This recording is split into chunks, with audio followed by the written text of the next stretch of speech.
CPI da Covid. E eu vejo muito você no Twitter ali, vendo, analisando e tal. E aí, como é que você tá assistindo essa série aí? É um House of Cards mais eu acho que o House of Trash, Cards, né? acho Lá que o do House B. of Cards parou porque não conseguiu competir com o Brasil, assim. Total. Os caras falaram, não dá, é Vencemos. impossível competir com o O Brasil. roteiro deles é bem melhor, né? Nunca vamos muito chegar lá.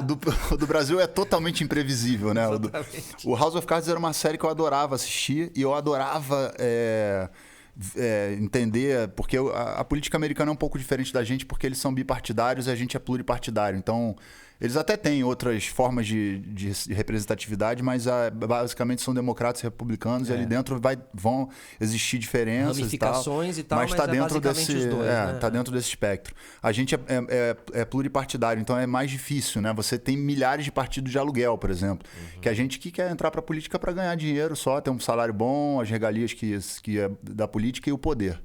Né? Então é difícil, é muito imprevisível, né? A forma como a coisa foi acontecendo.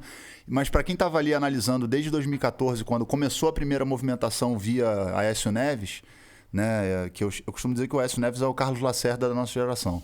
Então eu acho que as coisas foram tomando proporções inimagináveis, assim, do ponto de vista da política, mas imagináveis do ponto de vista da criminalização da política. Não tinha como dar em uma coisa diferente. Quando a Primavera Árabe aconteceu, desencadeou um governo autoritário no Egito. E dentro do Egito ainda teve uma outra variável, que depois que entrou o governo autoritário, as pessoas voltaram para a rua desorganizadamente, e aí os muçulmanos se organizaram, e aí eles, percebendo a força que a organização política pode trazer, eles foram lá e colocaram um governo de representatividade muçulmana no poder. Porque é assim que se faz. Você se organiza, entende qual é a pauta, qual é o mote que você vai representar. Espera o próximo momento. Se organiza e vai. Entende? Então, o Brasil tem essa questão. A CPI da Covid é uma coisa muito louca, porque você tem ali, por exemplo, o Renan Calheiros como relator, que é um político que votou a favor do impeachment, mas ao mesmo tempo ele foi contra a perda dos direitos políticos da Dilma, que é uma jabuticaba, essa história. Entendeu? Eles conseguiram fazer essa jabuticaba. Quer dizer, eu empicho a pessoa, e eles sabiam que estava tirando uma pessoa que não poderia ser empichada. Democraticamente. Mas já que a gente empichou, então vamos fazer uma jabuticaba aqui. Não tira os direitos políticos dela, não. Entendeu? E o Renan Calheiros me mandou me prender em 2006, eu acho, ou 2007, que eu fui fazer uma manifestação lá contra ele, no Senado. Em Brasília. E ele ficou chateado com as laranjas que eu levei lá para fazer uma bandeira do Brasil e mandou a polícia do Senado me prender. E aí quem me tirou foi o Gabeira. O Gabeira e o Chico Alencar chegaram lá e não deixaram que eu fosse Rola essa preso. cena dos seguranças saindo ali, indo até você. Tem e tal. fotos, né? No Google tem fotos. E aí eles foram chegando até você e o Gabeira tava ali por perto também? Não, eles chegaram até mim e me deram voz de prisão, e eu falei que eles não podiam me dar voz de prisão porque eu não estava fazendo nada, não estava cometendo nenhum crime. E nisso eu entrei em contato, tentando entrar em contato com alguns parlamentares que eu conhecia, e o Gabeira, ele se prontificou a me ajudar.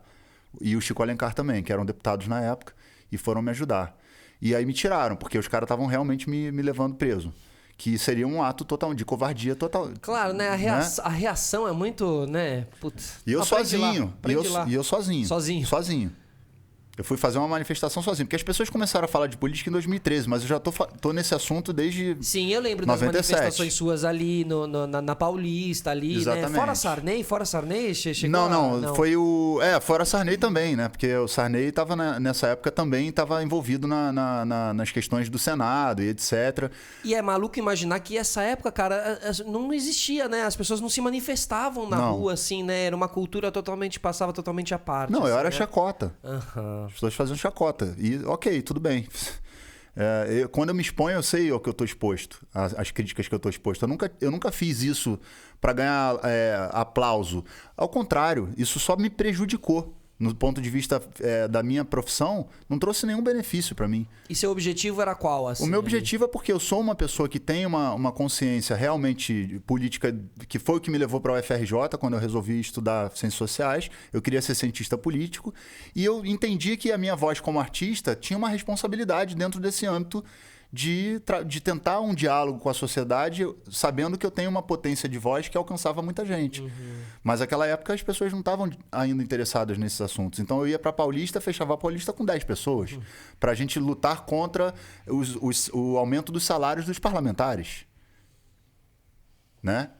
Tem uma situação que aconteceu aqui em São Paulo, acho que eu nunca falei isso ao vivo, em lugar nenhum, mas que é emblemática. Eu fui para...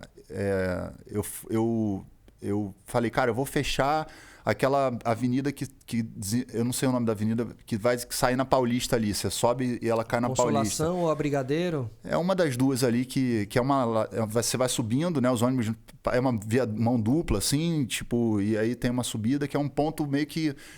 Brigadeiro. É meio nevrálgico, assim. Tipo, se você fechar ali, tu cria um congestionamento. Sim, para a cidade. Para São Paulo.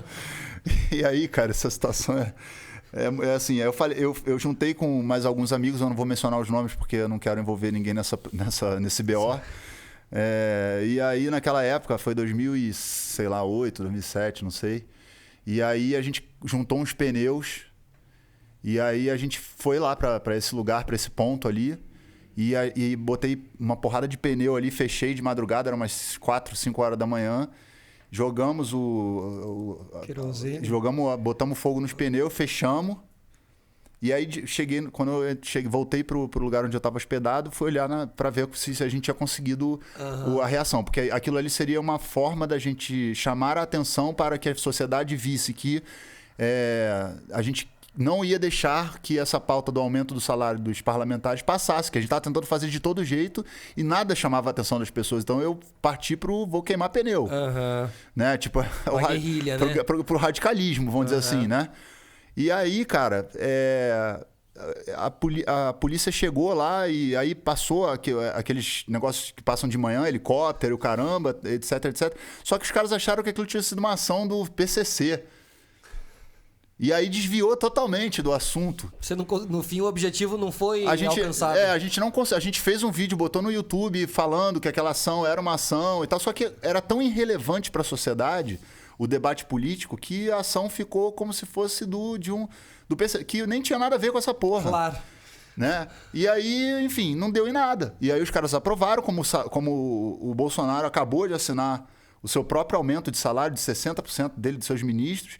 E essas coisas passam pelas pessoas e elas não entendem que isso impacta numa série de questões políticas que desde aquela época... você nunca falou contra o PT, você nunca falou... Caraca, vai pegar minha história, cara. Faz, por favor, o exercício de fazer.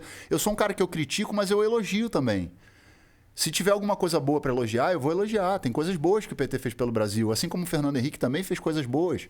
Entende? Assim como se eu pegar o Juscelino, se eu pegar o Getúlio, eu posso pegar o Getúlio, por exemplo, e falar, o cara fez uma ditadura. E depois ele fez um projeto desenvolvimentista que ajudou muito o país. Então eu posso fazer críticas e posso fazer elogios. Se eu tiver a condição de dar uma análise histórica de tudo, do Juscelino, enfim, dos presidentes da República, só não vou fazer elogio à ditadura militar. E agora? Né? E de agora? Não, e agora não dá. Então, assim, por exemplo, o cara pergunta, você... E a ditadura militar foi um golpe em 64, né?